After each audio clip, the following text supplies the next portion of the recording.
دوستو خوش آمدید کہتا ہوں آپ سب کو اپنے یوٹیوب چینل پہ۔ دوستو بالی ووڈ کی تاریخ پر نظر دوڑائے تو ایک وقت ایسا بھی تھا جب بالی ووڈ میں کسنگ سین یا رومانٹک سینز کا رجحان بالکل بھی نہیں تھا، اور اگر تھا بھی تو اس کو اس طریقے سے پکچرائز کیا جاتا کہ اس کو فیملی اور خاندان ایک ساتھ دیکھتے ہوئے بالکل بھی نہیں ہچکچاتے تھے۔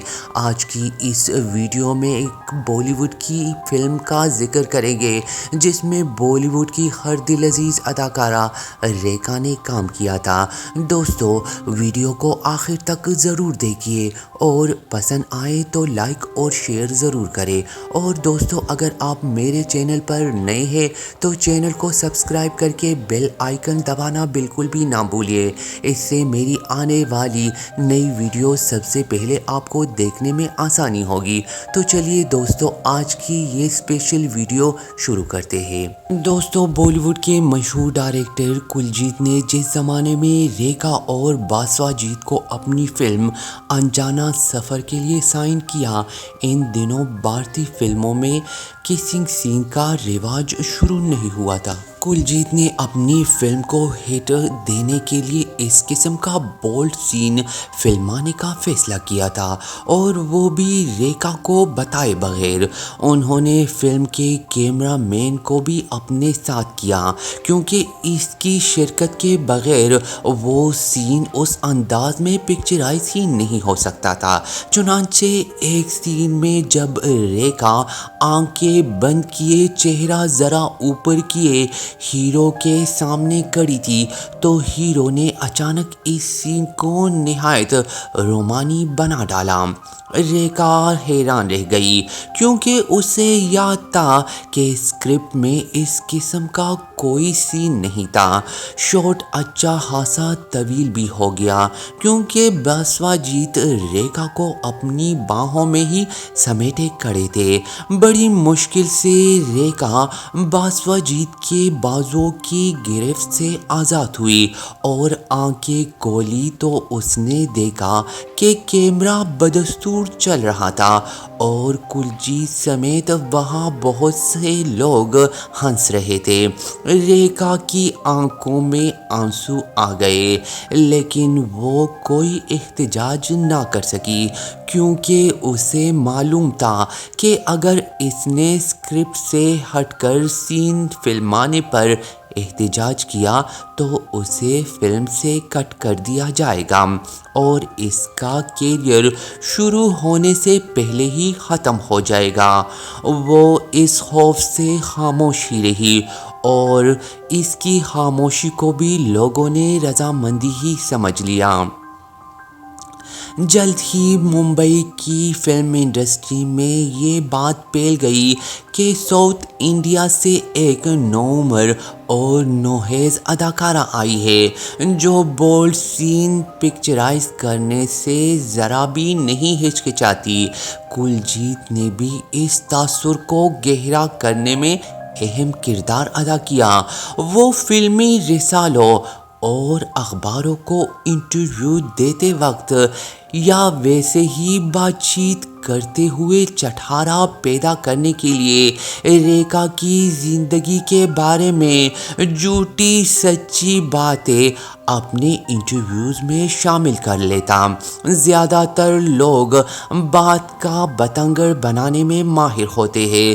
فلم انڈسٹری میں جھوٹی سچی باتیں کچھ زیادہ ہی تیزی سے پھیلتی ہیں۔ جلد ہی ریکھا کو جنسی بلی کا خطاب دیا گیا۔ اسے ایک ستم ظریفی یہ بھی کہا جا سکتا ہے کہ 14 سالہ ایک لڑکی کو اس کی پیٹھ پیچھے جنسی بلی کے نام سے لوگ یاد کرنے لگے۔ فلمی صحافی جبری پنٹو اپنے ایک مضمون میں لکھتے ہیں، فلم انڈسٹری میں نوموز اور کم عمر لڑکیوں کو اپنے مقاصد کے لیے استعمال کرنا عام سی بات ہے۔ نیتو سنگھ، ریکھا اور نہ جانے کس کس کے ساتھ ایسا سلوک ہو چکا ہے، حتیٰ کہ گرو دت نے وحیدہ رحمان کے ساتھ بھی یہی کچھ کیا تھا۔ گو کہ وحیدہ رحمان اس وقت 16 سال کی تھی۔ وہ بالغ ضرور ہوگی لیکن قانونی اعتبار سے بالغ یا جوان نہیں تھی۔ گرو دت کا فلمی تاریخ میں بہت بڑا نام ہے، لیکن فلموں کی کامیابی کے لیے اور اپنی متعارف کرائی ہوئی ہیروئن کو زیادہ سے زیادہ مقبول اور مشہور بنانے کے لیے کوئی بھی فلم میکر کچھ بھی کر سکتا تھا۔ ان ہیروئنوں کے ذہنوں پر اس قسم کی یادوں کے زخم یا خراشیں شاید زندگی بھر موجود رہتی ہو۔ 28 مارچ 1968 کو بھارتی حکومت نے سنسر بورڈ میں ایک اضافی کمیٹی بنائی جسے یہ طے کرنا تھا کہ فلموں میں کس حد تک بولڈ سین دکھائے جا سکتے ہیں۔ پنجاب ہائی کورٹ کے retired chief justice G D Khosla اس کمیٹی کے چیئرمین تھے، جبکہ ممبرز میں آر کے نارائن، خواجہ احمد عباس، بلراج ساہنی اور نرگس دت شامل تھے۔ کمیٹی نے 1969 میں اپنی رپورٹ پیش کی جس میں کہا گیا کہ اگر کہانی کا تقاضا ہو تو فنکارانہ خوبصورتی اور جمالیاتی زاویے کے ساتھ ساتھ کچھ بولڈ مناظر دکھائے جا سکتے ہیں، لیکن لوگوں کے جذبات ابھارنے کے لیے ایسا نہ کیا جائے۔ ایسے مناظر ایک خاص احساس ذمہ داری کے ساتھ پیش کیے جائیں گے۔ یہ ایک سمجھدارانہ اور ترقی پسندانہ رپورٹ تھی، لیکن آنے والے زمانوں میں اس سے کافی ناجائز فائدہ اٹھایا گیا۔ اس رپورٹ پر بحث اتنی بڑی کہ مشہور زمانہ لائف میگزین کے ایشین ایڈیشن نے اس موضوع پر ایک ٹائٹل سٹوری شائع کرنے کا فیصلہ کیا۔ یہ سٹوری تیار کرنے کے لیے ایک امریکی صحافی جیمز شیفرڈ خاص طور پر بھارت آئے۔ اس سٹوری کے سلسلے میں رسالے کے ٹائٹل کے لیے انہیں ایک ایسی اداکارہ کی تلاش تھی جو بولڈ تصویر بنوا سکے۔ رندھیر کپور نے ان کے سامنے ریکھا کا نام تجویز کر دیا۔ ریکھا کو معلوم تھا کہ لائف ایک بین الاقوامی مشہور اور بہت ہی زیادہ کثیر الاشاعت رسالہ ہے۔ اس کے ٹائٹل پر تصویر چھپنے سے نہ صرف اس کی شہرت میں اضافہ ہوگا بلکہ اس کی شخصیت کا منفی تاثر بھی کم ہوگا۔ میگزین لائف کے سرورق پر اس کی 2 تصویریں چھپی، ایک تو میگزین والوں نے خود بنائی تھی، دوسری اس کی فلم انجانہ سفر سے تھی جس میں وہ باسوا جیت کی باہوں میں انتہائی قربت کے عالم میں تھی۔ اندر ٹائٹل سٹوری کے ساتھ سیمی گریوال اور پرستیش کمباتا کی تصویریں بھی تھیں، لیکن جو دھوم ریکھا کی تصویروں نے مچائی وہ کوئی اور تصویر نہ مچا سکی۔ یہ ایک دلچسپ حقیقت تھی کہ ابھی ریکھا کی کوئی فلم ریلیز نہیں ہوئی تھی، لیکن وہ ایک بہت بڑے بین الاقوامی میگزین کی ٹائٹل سٹوری میں مرکزی کردار بن گئی۔ اس کے بعد ریکھا کی شہرت سیکس سمبل کی ہو گئی۔ جنسی بلی کے مقابلے میں یہ خطاب بہرحال قدرے مہذبانہ لگتا تھا۔ کلجیت نے موقع سے فائدہ اٹھاتے ہوئے ایک پریس کانفرنس بھی کر ڈالی جس میں اس نے نوآموز اور نوعمر ریکھا کو 20 گاہ قسم کے صحافیوں کے سامنے بٹھا دیا جنہوں نے اس سے بولڈ مناظر، عریانی فحاشی اور حقیقت کی عکاسی وغیرہ کے بارے میں بے شمار چھپتے ہوئے سوالات کیے۔ ریکھا نے بہت ہی اعتمادی سے جواب دیے۔ اس کے انداز میں اگر تھوڑا بہت اناڑی پن تھا تو بہت سی سچائی اور معصومیت بھی تھی۔ میڈیا والے بہت خوش اپنے دفتروں کو واپس گئے اور ریکھا کو بھی اس کم عمر میں ہی تجربہ ہو گیا کہ شہرت کیسے حاصل کی جاتی ہے۔ آنے والے چند مہینوں میں بھی ریکھا کی کوئی فلم ریلیز ہوئے بغیر ہی اس کی شہرت میں اضافہ ہوتا رہا۔ اس دوران اس نے اشتہاری فلموں میں بھی کام شروع کر دیا۔ شیام بینگل بھی ان دنوں ایڈورٹائزنگ کے شعبے میں تھے اور زیادہ تر کمرشل ہی بناتے تھے۔ اس زمانے کو یاد کرتے ہوئے وہ کہتے ہیں، ریکھا اس وقت شاید 14 یا 15 سال کی تھی جب اسے ایک بال ٹینکی کمرشل کے سلسلے میں میرے پاس بھیجا گیا۔ وہ خوبصورت ہرگز نہیں تھی، لیکن اس میں ایک الگ قسم کی کشش ضرور موجود تھی۔ اس کے علاوہ کیمرے کے سامنے اس کی خود اعتمادی حیرت انگیز تھی۔ برسوں بعد جب شیام بینگل نے ایک کامیاب، منفرد اور الگ قسم کے فلم میکر کے طور پر مشہور ہونے لگے تو انہوں نے ریکھا کو ہیروئن لے کر کل یگ ڈائریکٹ کی تھی، جو 1981 میں ریلیز ہوئی اور ریکھا کے کیریئر کی بہترین فلموں میں شمار ہوتی ہے۔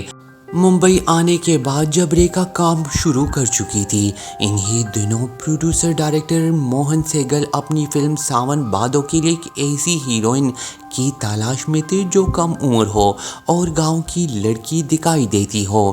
وہ اس فلم کے لیے جے شری کو سائن کر چکے تھے، لیکن اپنے انتخاب سے مطمئن نہیں تھے۔ انہوں نے ریکھا اور پشپا ولی کو بھی ملاقات کے لیے بلایا۔ ریکھا ان سے ملنے کے سلسلے میں ہچکچاہٹ کا شکار تھی۔ ان کا خیال تھا کہ وہ جتنی مصروف ہو چکی ہے اس کے لیے وہی کافی ہے۔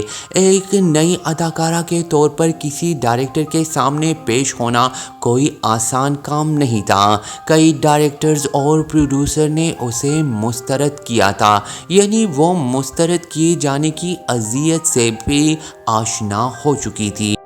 ریکھا اپنی ماں کے کہنے پر موہن سہگل سے ملنے تو چلی گئی، لیکن اس کا دل نہیں تھا۔ وہ اپنی نظریں مسلسل جھکائے بیٹھی تھی اور اس کے چہرے سے صاف لگ رہا تھا کہ اسے اس ملاقات میں کوئی دلچسپی نہیں۔ موہن سہگل نے پوچھا، کیا تم میری فلم میں کام کرو گی؟ ریکھا نے دو ٹوک انداز میں جواب دیا، نہیں۔ موہن سہگل نے گویا اس کے جواب کا برا منائے بغیر دوسرا سوال کیا، تمہیں اردو آتی ہے؟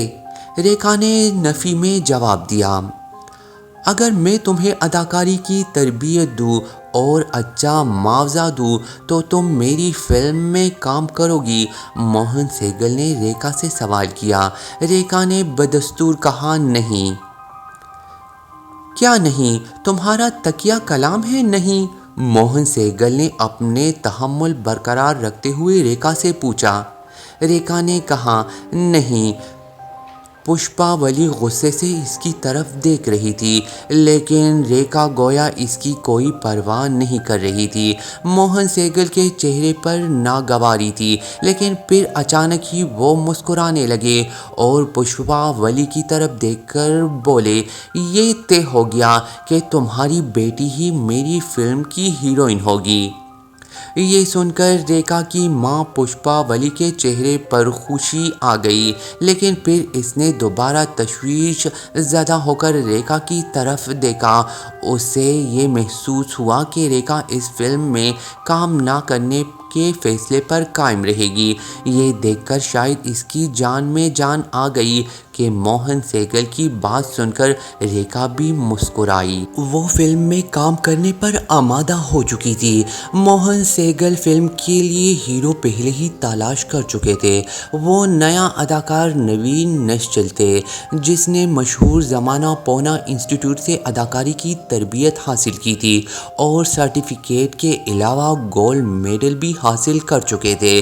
اس گولڈ میڈل نے اس کے دماغ پر کافی اثر کیا ہوا تھا اور پہلی فلم ملتے ہی اس کے مزاج میں ذرا نخرہ آ گیا تھا۔ اسے جب پتہ چلا کہ موہن سہگل نے ریکھا کو ہیروئن سائن کیا تو موہن سہگل کے پاس جا کر ناگوارا اور شکوہ آمیز لہجے میں بولے، سہگل جی، یہ آپ کو کیا سوجی؟ اس کالی کلوٹی کو ہیروئن سائن کر لیا آپ نے۔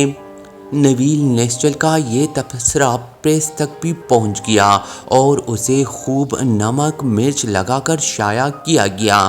مختلف زاویوں سے ریکھا اور نویل نشچل کا موازنہ کیا جانے لگا۔ موہن سہگل اس پر بھی خوش تھے کیونکہ اس طرح ان کی فلم کو پبلسٹی مل رہی تھی۔ وہ ریکھا کو ہیروئن رکھنے کے فیصلے پر قائم تھے۔ جے شری کو انہوں نے نویل نشچل کی بہن کا رول دے دیا تھا جو ایک ماڈرن لڑکی تھی۔ فلم کی شوٹنگ 11 اکتوبر 1969 کو شروع ہوئی۔ ان دنوں فلموں میں اکثر ہیروئنوں کو وگ ضرور پہنائی جاتی تھی، لیکن ریکھا کے اپنے بال ہاتھ سے گھنے اور بڑے تھے۔ وگ اس کے سر پر ٹھیک طرح بیٹھ نہیں رہی تھی۔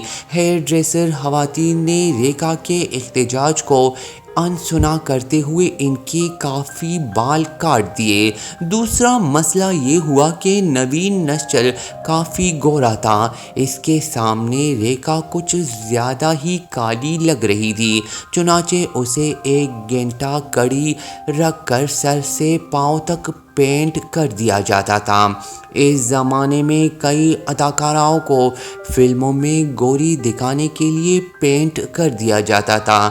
اداکارہ جے شری کا کہنا تھا کہ اس زمانے میں ریکھا احساس تنہائی کا شکار نظر آتی تھی۔ اس کی کسی سے دوستی نہیں تھی، کوئی اس سے زیادہ بات چیت بھی نہیں کرتا تھا۔ تاہم جے شری سے ریکھا کی کافی گہری دوستی ہو گئی جو آج تک برقرار ہے۔ وہ اب بھی ایک دوسرے کو چندا اور ڈولی کہہ کر پکارتے ہیں۔ یہ ان کی فلم ساون بھادو میں ان کے نام تھے۔ اس فلم میں پہلی بار انہوں نے اکٹھے کام کیا۔ ممبئی کی فلم انڈسٹری میں مختلف علاقائی زبانیں بولنے والے لوگ موجود تھے۔ وہ فلم کے سیٹ پر اپنی اپنی زبانوں میں ریکھا کا مذاق اڑاتے تھے۔ کچھ باتیں ریکھا کی سمجھ میں آ جاتی، کچھ سمجھ میں نہیں آتی۔ دونوں ہی صورتوں میں کچھ بھی اس کے دل پر گزرتی، اسے وہ دل میں ہی چھپائے ایک طرف بیٹھی اپنے مکالمے یاد کرتی رہتی۔ احساس تنہائی اس کے لیے کوئی نئی چیز نہیں تھی۔ بچپن سے ہی اس نے ہر جگہ اپنے آپ کو تنہا تنہا ہی محسوس کیا تھا۔ شوٹنگ شروع ہوئی تو موہن سہگل کو یہ خوشگوار احساس ہوا کہ اس کا ریکھا کو ہیروئن لینے کا فیصلہ غلط بالکل بھی نہیں تھا۔ وہ اتنی محنت توانائی کے ساتھ کام کرتی رہی کہ سین میں جان ڈال دیتی اور اسے اردو میں مکالمے بولتے سن کر کوئی نہیں کہہ سکتا تھا کہ اسے اردو نہیں آتی۔ نویل نشچل جس نے ابتدا میں ریکھا کا خوب مذاق اڑایا، لیکن دھیرے دھیرے وہ ریکھا کو سمجھ کر اور جاننے کے بعد اس کا ایک بہترین دوست بن گیا۔ دوستو یہ تھی آج کی ویڈیو۔ امید ہے آج کی یہ ویڈیو آپ سب کو پسند آئی ہوگی۔ دوستو اگر ویڈیو پسند آئی ہو تو ویڈیو کو لائک کریں، شیئر کریں، اور اگر آپ نے ابھی تک میرے چینل کو سبسکرائب نہیں کیا تو جلدی سے میرے چینل کو سبسکرائب کیجیے اور ساتھ ہی بیل آئیکن دبائیے تاکہ اسی طرح کی اسپیشل ویڈیو سب سے پہلے آپ میرے چینل پر دیکھ سکیں۔